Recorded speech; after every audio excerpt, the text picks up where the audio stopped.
disons, obligés d'aller s'endetter à tort et à travers, n'est-ce pas?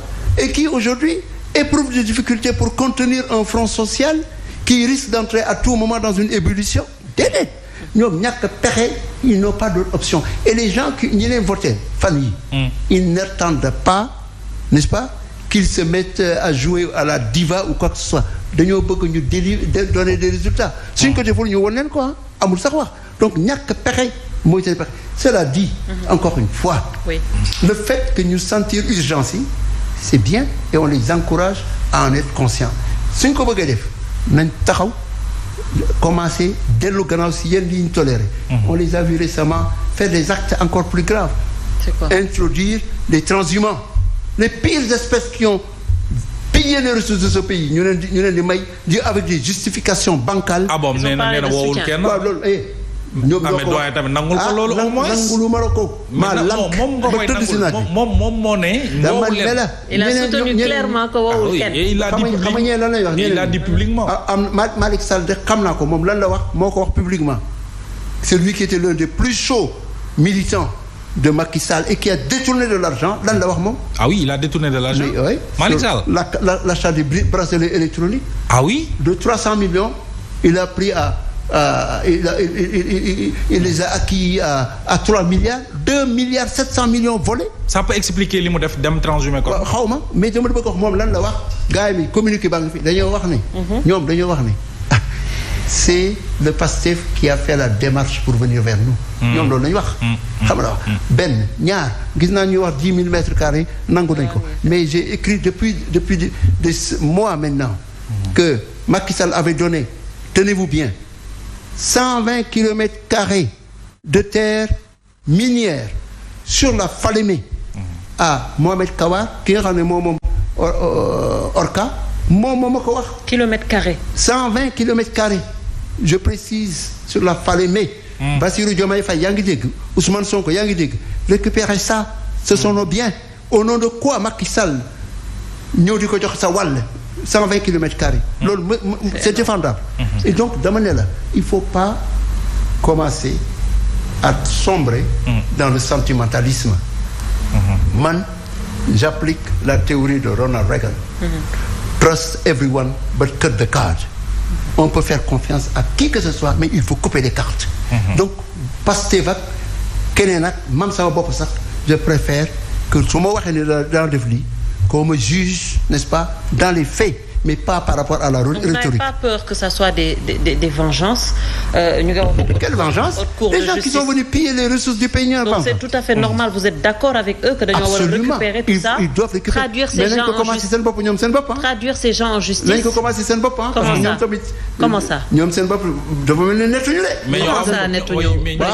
mais ñoom avant ñu ñëw ci ñoom ci seen peut-être gouvernance nee na lu wax dafa am solo doyen. Aujourd'hui la reddition des comptes est toujours source de polémique entre nouveaux dignitaires et anciens. Est-ce que aujourd'hui ni ñu ko bëgg a doxalee ak ni nga ko bëggee yow ñoom ñu doxalee ko mbiri du jur toppante wala bon en fait donc une vengeance déguisée. Ce qu'on appelle une vengeance déguisée. Xam nga du amul vengeance déguisée. Il y a des gens qui sont venus qui ont pillé les ressources de ce pays.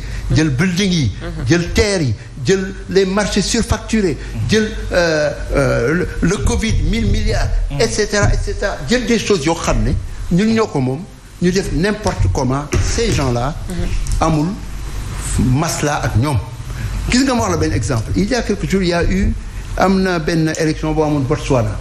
Le parti au pouvoir nga xam ne depuis plus de 40 ans ñoo fa nekkoon dañ ko battre l'opposition pour la première fois moo gagné élection yi. Président bi génn Masisi la tudd.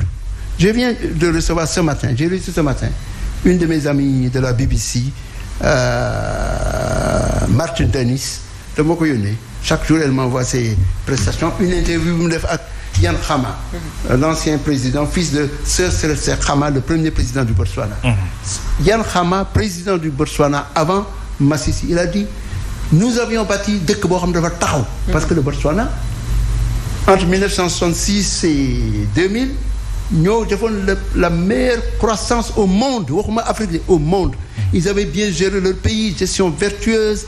Ils ont transformé l'industrie du diamant jusqu'à ce que Gaborone, la capitale du Botswana, soit l'endroit où le diamant est taillé, où c'est la bourse mondiale maintenant du diamant. Def ba nga xam ni c'était à la fois une démocratie, les gens vivaient décemment, en dehors peut-être du sida qui avait des problèmes. C'était un modèle. Mais président Yane Khama nee na kii bi mu ñëwee li ñuy wax Sénégal fii. loolu mu dafa def Massissi président bu bees dafa def ay détournement mu neen il faut ñu jàppaleen il faut ñu poursuivre leen avec une fermeté bi mu ko waxee. lan la wax loolu lañ ko war a waxee fii. mais ay maslak jël ay. mais quand vous dites que ces gens ont pillé dañoo pillé Sénégal donc ça veut dire que vous donnez raison à Ousmane Sonko qui dit tout le temps et partout que non seulement dañu hérité benn réew nga xam te ne dañ koo caxat-caxate mais que ces gens là dañ leen war a topp parce que li ñu jël dañoo jël alalu Sénégal gi yëpp alalu askan wi yëpp ça veut dire que Ousmane Sonko a raison. mais pourquoi ma jox Ousmane Sonko raison maa ko njëkk a bind. ah yow yaa ko njëkk a bind nañ wax dëgg. il faut s'arrêter. ban Ousmane Sonko. ban Ousmane Sonko. c'est parce que waaye yow li ngeen di wax li am dama ne. l'évidence est là. mais bien sûr. non et non. du moom moo ko wax. ah kon yow yaa ko njëkk a bind. le droit. n'est-ce pas. oui. d'auteur c'est d'aller vers source bi. ba ma kalaan bind laa la wax. boobu sax c'était au temps de. dama laaj Macky Sall. oui dama laaj ko. mais vous croyez que ñoom ñoo ko wax. ah mais ils n'ont pas inventé la roue. il faut s'arrêter laa la wax. gis nga ni soo koy bëgg a dimbale. da nga koy wax li nga xam ne mooy di taxaw mais doo ñëw. di ko jox. loo xam ne les plumes du pan yaakaar ne moo def lii moo def laa def ko am na mérite nag. am na fóol yu ko topp. xam naa ne il a eu le mérite. d'être un acteur politique engagé.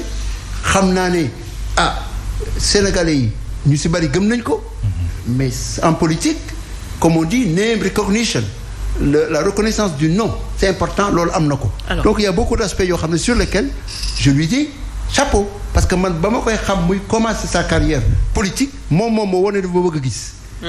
ma accepté ko ne ko trouve-moi à tel endroit mu ñëw fekk si ma j'avais vu quelqu'un. qui ça. Ousmane Sonko. ah oui. Ousmane Sonko. kon daje bi am na waxtaan. amul weddi moo ma fekk si. lan ngeen bëgg ma wax. lan ngeen bëgg. bu leen tey nit ginaar ngeen bëgg ko rek nag. mais doyen pourquoi ne pas l'accompagner. gis sa expérience li nga fi nga jaar ci àdduna bi aujourd'hui ak partenaires souvent yi ngay am à l'étranger pourquoi ne pas l'accompagner. mais man ñibbisi naa Sénégal nañu truelle en main non. oui du loolu laa wax. xam nga loolu moo di lan. suñu ma wax sax kaay bàyyi fii ma def ko. attention dama bëgg wax déedéet la politique c'est pas une affaire de personne. oui c'est un contexte général. bu ñu war a teg ñu comprendre parce que y a beaucoup d'autres Sénégalais dans le pays profond. dans la diaspora qui ont des choses à apporter. Je refuse d'être le singleton qui est comme disait l'autre le Deus ex machina qui promet la lune. non xam nga loolu. par contre il faut que ñu xam ne du ñoom rek ñoo ko mën a def et que s'ils ne sont pas prompts su fekkee ne le coup d'opportunité ils le ratent comme c'est le cas de ce que je vois du ñu dem fenn laa la wax. mais là vous l'avez da nga ko yàgg là quand même.